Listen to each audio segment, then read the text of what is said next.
일터에서 받은 크고 작은 스트레스들 어떻게 해소하고 계신가요? 직장인 경력이 쌓여가면서 각종 흑역사나 잊고 싶은 기억들도 늘어갈 수밖에 없는데요. 피할 수 없이 찾아오는 그런 날. 누군가는 술잔을 기울이고 누군가는 폭식을, 누군가는 넷플릭스 몰아보기를 하거나 훌쩍 여행 계획을 세워버리거나 하는 식으로 넘겨보곤 합니다. 오늘 소개할 책 출근하는 책들의 저자 구채은 기자는 일터에서 고통을 해소하는 수단으로 책을 읽는 것을 택했습니다. 그 스스로 도피성 독서라고 이름 붙일 만큼 일터에서 버티기 위한 책 읽기는 가성비가 한참 떨어지는 일이었습니다. 하지만 생산성이 낮은 이 행위를 통해 저자는 오히려 일하는 인간으로서 단단해지고 명료해졌다고 단언합니다. 독서가 아니었다면 들여다보지 못했을 자신의 무의식과 역사, 마음속에 웅크린 나만의 해답지를 찾아갈 수 있었기 때문입니다. 읽는 삶은 일하는 삶을 어떻게 구하나? 라는 이 책의 부제가 많은 분들께 와닿을 것 같습니다. 책방 낭독 중독 이번 편은 한때 문학청년이던 경제지 기자의 독서 에세이 출근하는 책들 만나보겠습니다.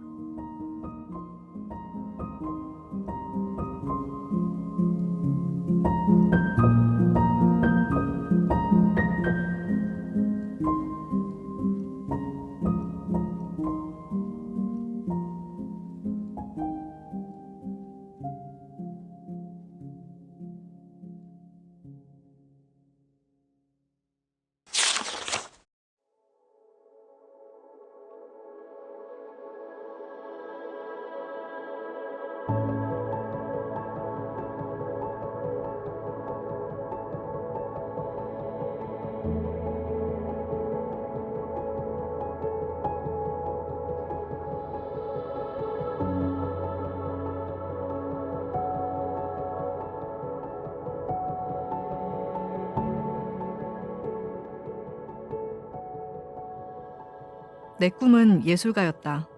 겨울마다 신춘문예에 도전했다. 최종심에도 못 올랐다. 차선책을 찾았다.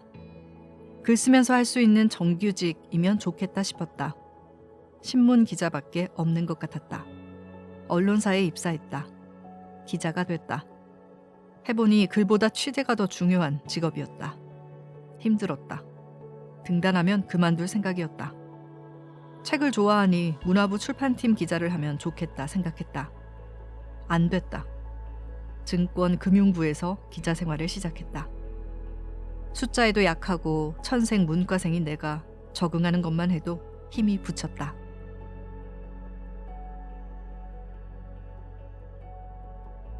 6, 7년은 버텼다. 일은 적응이 됐다. 회사를 다니면서도 첫 책은 소설이나 희곡을 발표하고 그러니까 문학상에 당선되고 그 다음 이름을 건 에세이나 르포를 쓰고 싶었다. 뜻대로 되지 않았다. 그래서 지금 독서 에세이를 첫 책으로 쓰고 있다. 일지망의 일은 이룬 게 없다. 계속 이지망, 이지망하다 삼지망. 그렇게 엇갈리게 살고 있다. 그런데 이렇게 또 살아보니 나쁜 게 아니더라. 오히려 엇갈림 속에 응집되고 축적된 에너지가 삶을 더 개성있고 다채롭게 해주는 것 같았다. 고유의 지문처럼 나여야만 생성되는 삐뚤빼뚤한 총천연색의 오솔길이 만들어지고 있는 것 같은 느낌이랄까? 아다리가 맞지 않는다는 일본식 표현이 있다. 무언가 꼬였을 때, 엉켰을 때 쓰는 말이다. 적중이란 뜻의 아타리에서 유래된 말이다. 한국어의 아다리는 예상, 기대, 명중이란 의미로 쓰인다. 커리어도 그랬다. 엇갈렸다. 표적은 맞추지 못했고 소망을 실현하지 못했다.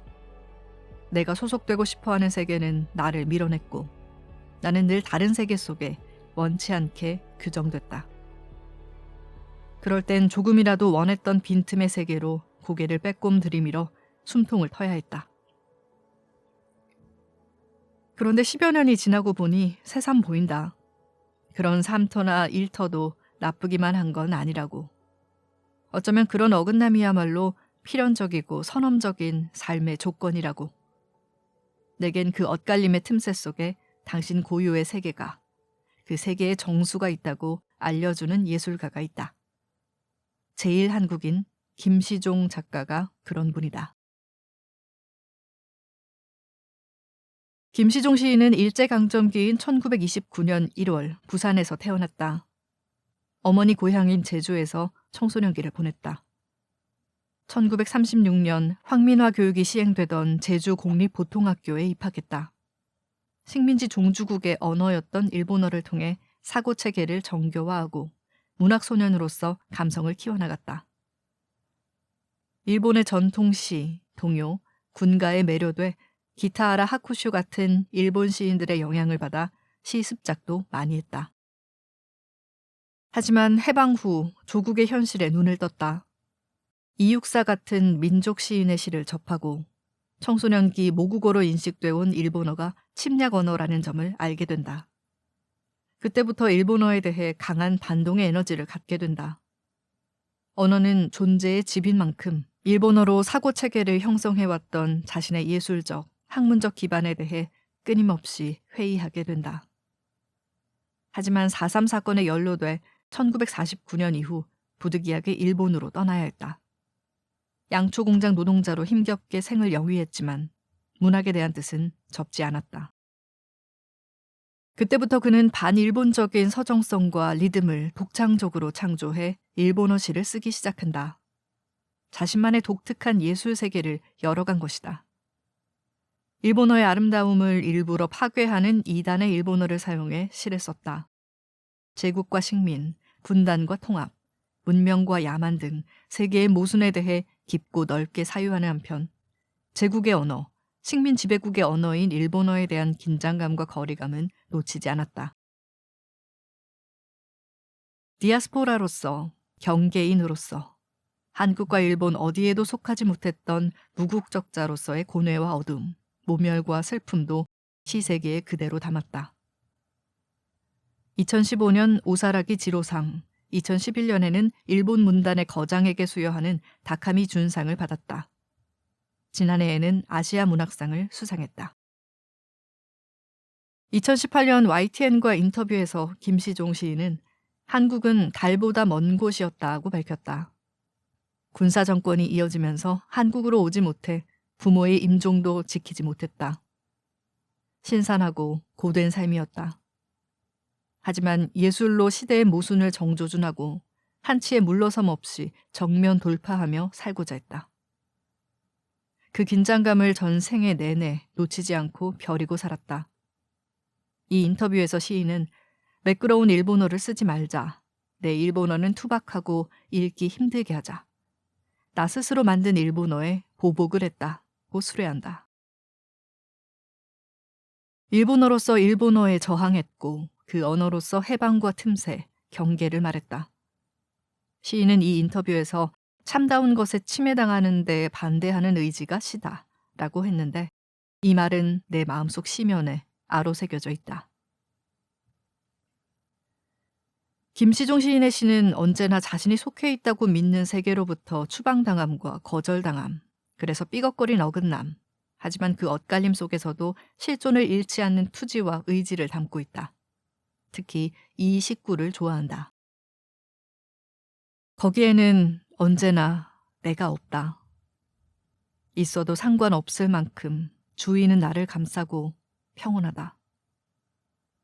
일은 언제나 내가 없을 때 터지고 나는 나 자신이어야 할 때를 그저 헛되이 보내고만 있다. 36년을 거듭하고서도 아직도 나의 시간은 나를 두고 간다. 김시종 시인에 대한 문학 비평서는 많은데 그중에선 이진경 작가가 쓴 김시종 어긋남의 존재론을 좋아한다. 이진경 작가는 김시종 시에 대해서 이렇게 말한다. 시란 바로 그렇게 응어리진 운모 조각이 그 속에 응결된 삶이 시인에게 보내는 편지다. 수신자를 적지 않은 편지, 알 수 없는 문장들로 쓰인 편지다. 모든 삶이 낱낱의 비극과 엇갈림, 어긋남을 정초하고 있다고 생각한 적이 있다. 지금 하고 있는 일도 마찬가지. 맡은 업무도 그렇다. 원했던 일지망의 삶이란 건 존재와 거리가 먼 허상이나 이상향에 가까울 수도 있다. 우리는 필연적으로 속하고 싶은 세계로부터 거절과 추방을 당할 수 있다. 세계는 인간들의 투쟁과 결투로 이루어져 있으므로 내가 속하려는 세계에 진입하는 것은 끝끝내 좌절될 수도 있다. 누군가는 끈질기게 분투해 그 세계의 규정에 맞게 나를 조각해 나간다. 하지만 그럼에도 불구하고 거기에 내가 존재하지 않을 수도, 슬프지만 낙관해야 하는 순간도 온다. 그땐 그 어긋남을 기꺼이 받아들여야만 한다. 승복하고 그 삶 속에서 살아갈 틈새를 찾아야 한다. 주어진 조건에서 내가 할 수 있는 일을 하는 것. 세계와 빚은 마찰을 고스란히 삶에 녹여내 나만의 지도를 그려가는 것도 잠터와 일터에서 우리가 필연적으로 겪고 감당해야 할 생애의 전제 조건 아닐까? 김시종 시인이 제일 한국인으로 살지 않았다면 어땠을까? 4.3 사건에 연루되지 않아 조국에서 생을 보낼 수 있었다면 어떤 예술작품을 썼을까? 레이먼드 카버가 장편 소설을 쓸 수 있는 자원과 시간이 있는 작가였다면 더 나은 문학적 성취에 도달했을까? 내가 일지망인 소설가로 등단해 기자의 길을 걷지 않았다면 지금보다 행복했을까? 우문이라고 생각한다. 명중하지 못하는 삶 그 자체가 비애만으로 치면되는 것은 아니어서다. 그 역경과 순환, 혼돈과 뒤틀림이 김시종 시인처럼 생애의 창조적 힘의 원천이자 출처가 될 수 있다. 그리고 애초에 삶이란 건 명중해야 할 관역이 없거나 매번 흔들리거나 비어있는 것일지도 모르겠다. 그러니까 내게 주어진 어긋남과 엇갈림을 비관하지 않고 삶의 한 부분으로 수렴하려고 애써본다. 그리고 믿어본다. 그것도 내 삶의 진료라고. 오히려 그런 세계와 나의 운동 속에 내 삶이 더 겸허해진다고. 독특한 색채와 빛깔을 내며 물을 익을 수 있다고. 나는 내 삶을 그렇게 만들 수 있다고.